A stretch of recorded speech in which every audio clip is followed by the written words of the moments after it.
Isang kagimbal-gimbal na pagganap ang dapat asahan ng mga manonood sa new gen multimedia star na si Shania Gomez, na bibida sa papalapit na bagong I-1TFC horror original na The Gatekeeper ngayong October. Mula sa direksyon ni Matthew at Dian Rosen ng award-winning biopic na Quezon Gang, hatid ng The Gatekeeper ang katakot-takot na kababalaghan. Gagampanan ni Shania ang karakter nitong si Sita, isang antique dealer na magiging tulay ng kadiliman sa mundong kinagagalawan niya ng madatnan niya ang lumang aparador na nagsisilbing lagusan pala papuntang impyerno. Para kay Shania, hindi niya inaasang bibida siya sa isang horror film.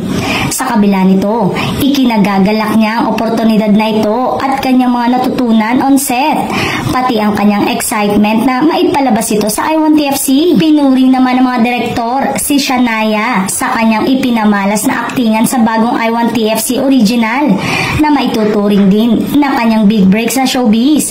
Sa kanyang kauna-unahang lead role, we are in awe of her acting ability, her acting decisions, and her patience to achieve perfection. She brings something special to the character of Sita, making it very believable and will resonate with audiences.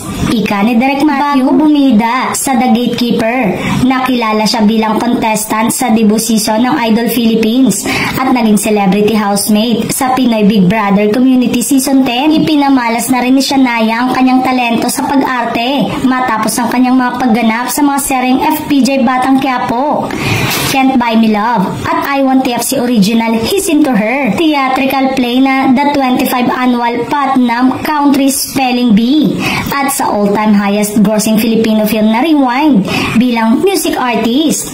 Nakapaglabas din siya nakamakailan ng sariling single na Cloud9 under Star Music. Samantalang dapat namang abangan ang kakaibang atake nito sa horror genre.